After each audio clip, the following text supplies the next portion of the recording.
अस्सलामुअलैकुम, मैं हूँ मारिया चौधरी और आप देख रहे हैं नो एनआरओ अब की बार। नाजरीन, जैसा कि आप जानते हैं हमारे मुल्क की आबादी का 50% हिस्सा औरतों पर मुश्तमिल है।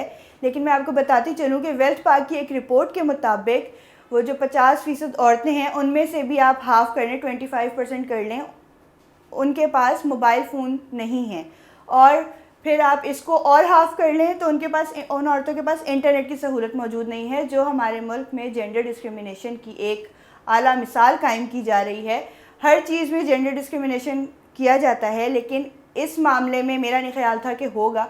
इस मामले में भी यही सब कुछ हो रहा है। जहां इस जदीद दौर में औरतें चांद पर जा रही हैं और बहुत सारे कारनामे सर अंजाम दे रही हैं, वहीं पे हमारे मुल्क की औरतें फ़ोन यूज़ नहीं कर रही।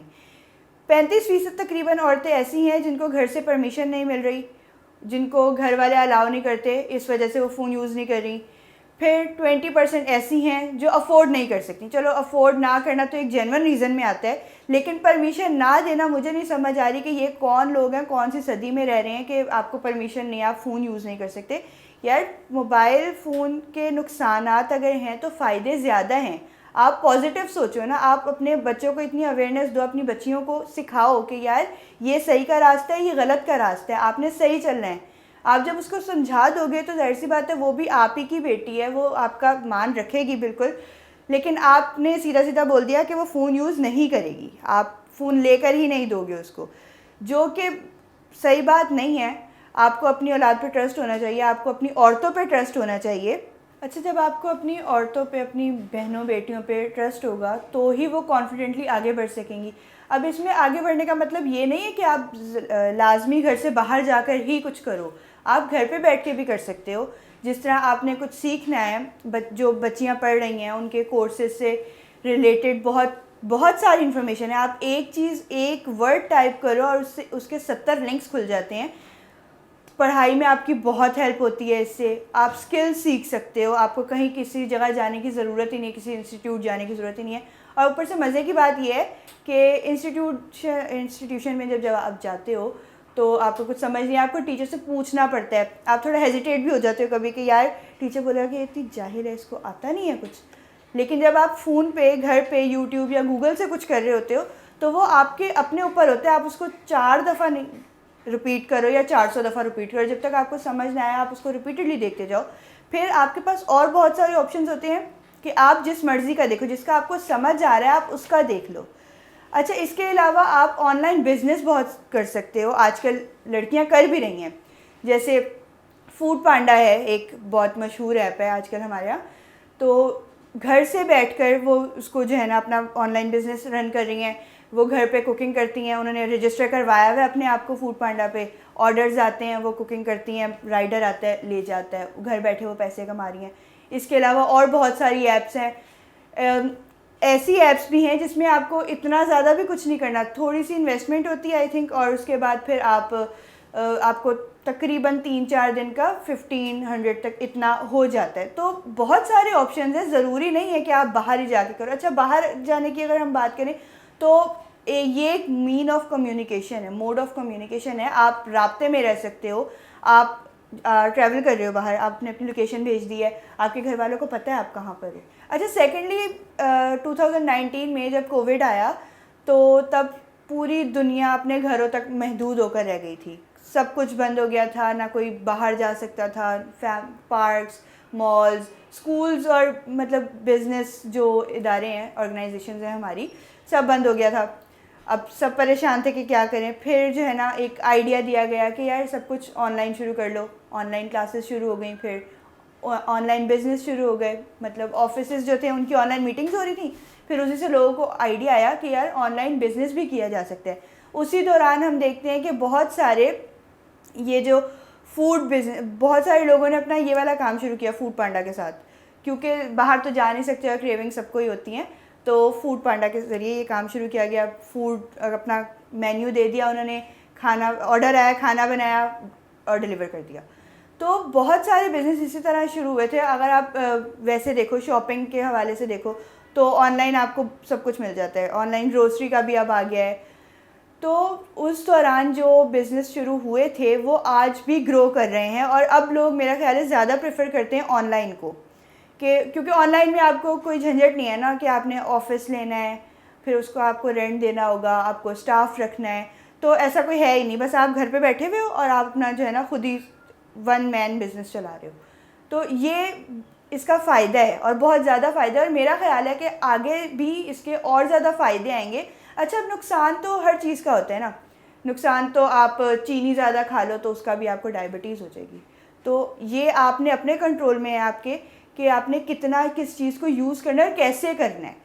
ये होगा अवेयरनेस से। जब हमें अवेयरनेस होगी, फ़ोन पे सिर्फ जो है ना टाइम वेस्ट नहीं होता, फ़ोन पे बहुत सारे काम होते हैं और बहुत सारे लोग कर भी रहे हैं। अच्छा, मुझे एक इंडिया का इंसिडेंट याद आया, कुछ अर्सा पहले हुआ है।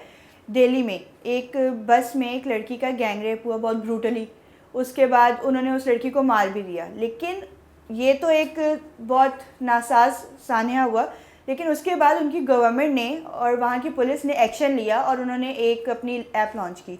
अब उस ऐप में ये है कि वो सैटेलाइट से कनेक्टेड है। आप जहाँ पर भी, आपने बस इंस्टॉल करनी है, और आप जहाँ पर भी अपने आप को ऐसा फील करो कि आपको खौफजदा हो रहे हो या कोई आपका पीछा करे, कुछ भी आप थ्रेटनिंग फील करो, तो आप उनको जो है ना, आपने सिर्फ ऐप खोलनी है और ऑटोमेटिकली सिग्नल पुलिस स्टेशन में रिसीव हो जाएगा। वो आपको रेस्क्यू कर लेंगे वहाँ से ट्रेस करके। लेकिन ये सब कुछ तो तब होगा ना जब आप फ़ोन यूज़ करोगे। हमारे यहाँ तो फ़ोन, मुझे नहीं पता क्यों नहीं यूज़ कर रहे, और क्या बेसिकली मसला क्या है आपको फ़ोन यूज़ करने से।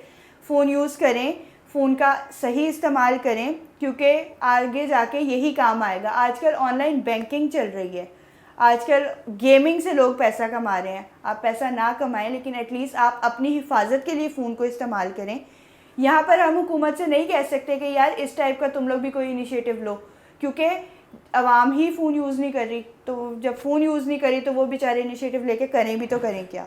वैसे तो वो लोग भी इतने अच्छे नहीं हैं, लेकिन फिर भी आवाम को अच्छा होने की ज़रूरत है। आवाम को अपनी सेफ्टी का ख्याल रखने की ज़रूरत है। आवाम को चाहिए कि नेगेटिव ना हो, पॉजिटिव हो के सोचें और पॉजिटिव यूज़ में लाएं फ़ोन को, क्योंकि आगे जाके इसी का दौर आ रहा है। आपको दुनिया के साथ आगे बढ़ने की ज़रूरत है, ना कि आप 1900 अंधेरे की सोच लेके बैठे रहें, क्योंकि वो अब किसी काम नहीं आएगी। वो बहुत सी चीज़ों में काम आ भी जाती होगी, लेकिन मेरा ख़्याल है कि इस मामले में अगर हम देखें तो वो काम नहीं आएगी। आपको एक दूसरे पे, आपको अपनी फैमिली पे ट्रस्ट करने की ज़रूरत है। आपको अपने ऊपर ट्रस्ट करने की ज़रूरत है कि यार मुझे पता है मैं क्या सही और गलत का फ़र्क। अच्छा, तो ये सारी तो बात होगी। अगर हम इंटरनेशनल एक सर्वे की मैं बात करूं, तो जो वाइडेस्ट जेंडर गैप है मोबाइल फ़ोन ओनरशिप में पाकिस्तान में, वो तकरीबन 38% का है। ये बहुत ज़्यादा है। हमें चाहिए कि हम इसको ओवरकम करें, हम सीखें, चीज़ें सीखें, स्किल्स सीखें। और मोबाइल फ़ोन, हाँ, और एक और मज़े की बात यह है कि हमारे जो हमारी वुमेंस हैं, फ़ीमेल्स, वो जो फ़ोन यूज़ करती हैं वो ज़्यादातर फेसबुक, टिकटॉक और इंस्टाग्राम वगैरह, इनसे बाहर नहीं आ रही। तो मैं ये कहूँगी कि आप बाहर आएँ इन सब चीज़ों से। और भी बहुत कुछ है, मोबाइल को फुली यूटिलाइज़ करें, उसको सीखें और फिर उसको करें। जिस तरह हम, एक पाकिस्तानी बच्ची थी अरफा करीम, उनको 2004 में माइक्रोसॉफ्ट सर्टिफाइड हुई थी। वो एक कंप्यूटर साइंटिस्ट थी। वो बच्ची होके इतना कर सकती थी। यार हम बड़े हो गए, हम उसके लेवल का नहीं, लेकिन थोड़ा बहुत तो कर ही सकते हैं ना कि हम आगे बढ़ें, हम अपनी जो है ना वेल ऑफ के लिए काम करें। अब जिस तरह अरफा करीम ने एक छोटी बच्ची होके मुल्क का नाम रोशन किया, उसी तरह हमारे मुल्क की बहुत सारी ख़वातीन बहुत कुछ अचीव कर सकती हैं। वैसे तो सारी ही अचीव कर सकती हैं, लेकिन हम अगर कुछ की बात करें तो वो भी बहुत कुछ अचीव कर सकती हैं। तो बात सिर्फ ये है कि सोच बदलें, नज़रिया बदलें और आगे बढ़ें। जब हमारी सोच बदलेगी, हमारा नज़रिया बदलेगा, तो ऑटोमेटिकली हमें तरक्की मिलेगी। जी नाज़रीन, ये था हमारा आज का प्रोग्राम। मिलते हैं आपसे अगले प्रोग्राम में नए टॉपिक के साथ। इजाज़त दीजिए, अल्लाह हाफ़िज़।